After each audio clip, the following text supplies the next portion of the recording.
Welcome, and thank you for tuning in.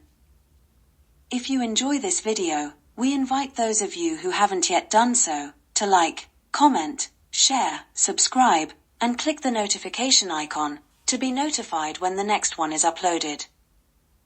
We enjoy reading all comments, whether positive or negative, because it is very important to ventilate both sides of any issue.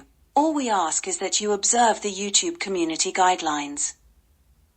In this instance, we ask those of you who have the answers to any of the questions that we pose, to provide them in the comments section so that we can have more clarity on the customs and practices that prevail in Formula One today. We are particularly concerned that mainstream F1 media have failed to promote debate over whether Sir Lewis has every right to be able to trust his strategists. We have been unable to come across any clip, article, or commentary from mainstream media on this topic. But this is a topic that is trending widely on social media and in the comment section of any clip or article from mainstream media. So, there is a wide disparity between what people are talking about on social media and what mainstream media are putting out. After the Belgian Grand Prix, 10 years ago, Sir Lewis came out and proclaimed that he was not sure whether he could trust his Mercedes teammate, after Nico deliberately crashed into him and took him out of the race. Sadly, 10 years on, Sir Lewis again left Belgium with trust issues, but this time the question was whether he could trust his team strategists. Unfortunately, as we advised previously, his remarks have been left largely unaddressed by mainstream media, and we are therefore addressing them here today. As we stated in our previous video, it is astonishing that in the midst of all the media attention about Mercedes sabotaging Sir Lewis, Toto and the team conspired to sabotage his race victory in Belgium for the benefit of his teammate. We already know that in Canada they did not tell him that George was going on to mediums for the final stint, when he was on the slower hard tyres. This failure to inform allowed George to overtake Lewis for the final podium position. It is therefore astonishing that in his interview after the Belgian GP, Sir Lewis revealed that he hadn't been informed that George would be one stopping, after he had been made to stop twice, even though he had considered one stopping.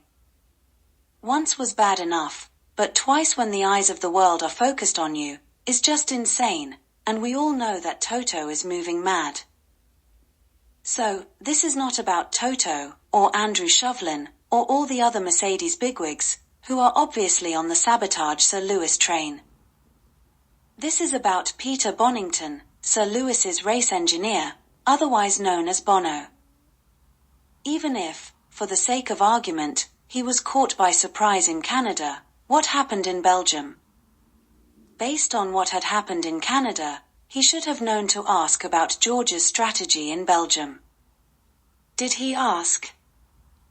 If he asked, what was the reply? If he didn't ask, why not? These are the type of questions the F1 media should have directed at him and Mercedes after the race. But we are not aware that they did, and if anyone has any information about them doing so, then please provide such in the comments section. Out of everybody in the Mercedes garage, Bono should be closest to Sir Lewis. It would therefore be particularly damning if he is also part of the sabotage Sir Lewis crew. Just think about Sir Lewis having to deal with the knowledge or suspicion that his own race engineer is sabotaging him. Bono has been with Sir Lewis from the time the GOAT joined Mercedes in 2013. He has been with Mercedes even longer than the GOAT, having served as Michael Schumacher's race engineer in 2011. He has an even longer relationship with one of Sir Lewis's biggest saboteurs, Andrew Chauvelin, who he understudied for when both were at Honda. This therefore raises the question of where Bono's loyalty lies.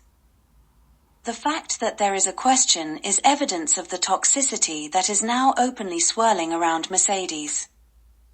The relationship between Bono and Sir Lewis is supposed to be so close that people are wondering whether he will go to Ferrari with him. We are unclear whether he will or not, and again if anyone knows, please let us know in the comments section. What can be deduced, though, is that if Bono knew that George was one-stopping and did not tell Sir Lewis, then he ain't going nowhere. If he didn't know because he didn't ask, then he shouldn't be going, and if he asked but wasn't told, then he is going. This is something that one would think the F1 media would want to clarify, but the universal silence on this matter speaks volumes. Sir Lewis is the GOAT, the cleanest driver in F1. His 7 titles are clean and without blemish, unlike Schumacher's. He was sabotaged by Mercedes in 2016 and 2021, otherwise he would be a 9-time champion. He has only ever been powered by Mercedes, and was prepared to see out his racing career with them, but they were the ones who turned him down, so why the resentment?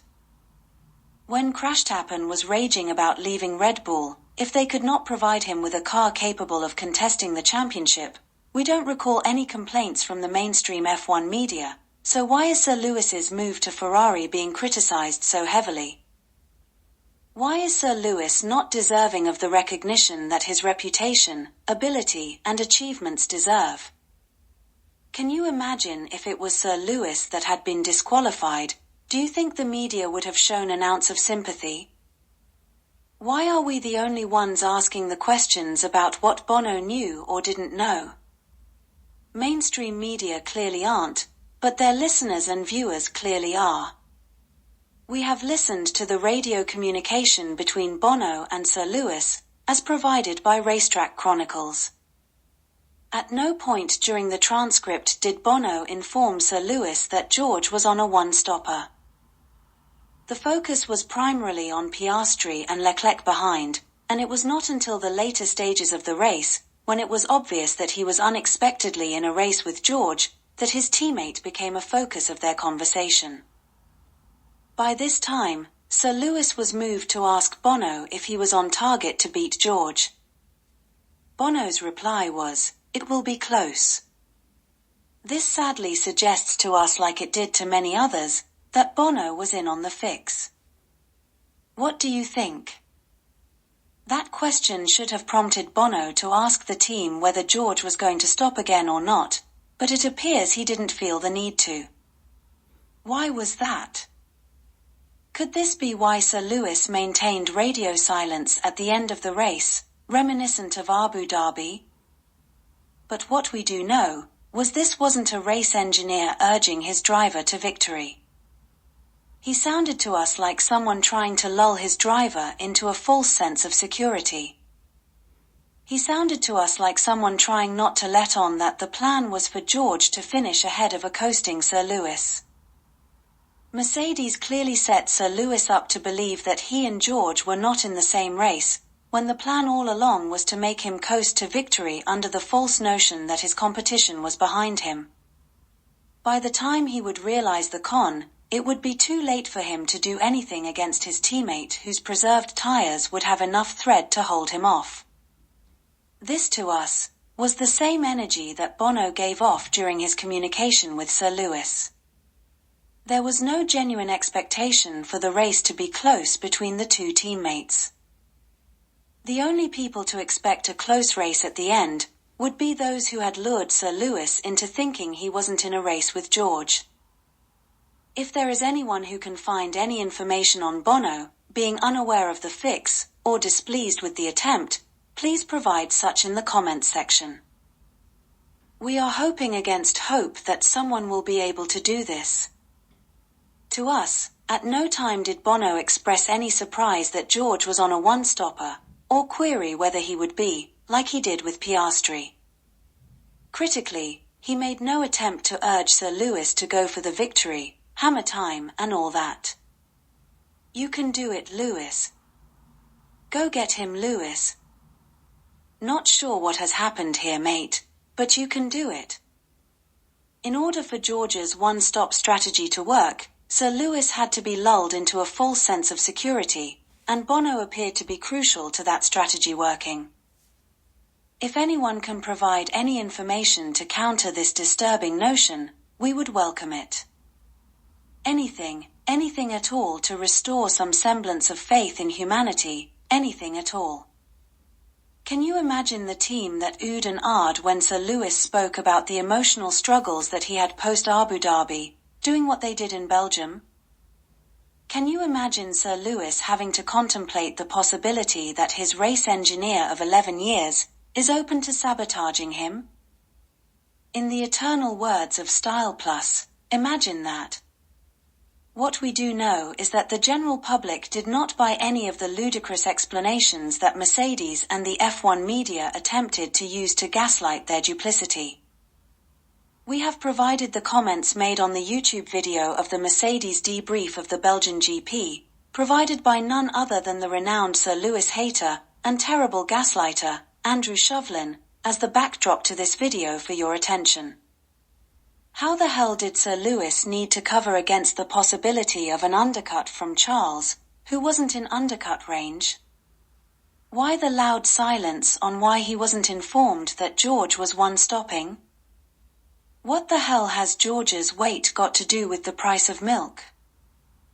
Why was George the only one-stopper to fall foul of the rules? Why was there no acknowledgement of Sir Lewis's record-breaking victory and driver of the day performance? Why were Mercedes prepared to acknowledge that their strategists made such a terrible schoolboy error? Could this be because this was the lesser of the evil that they attempted to sabotage their own driver? Forza Ferrari.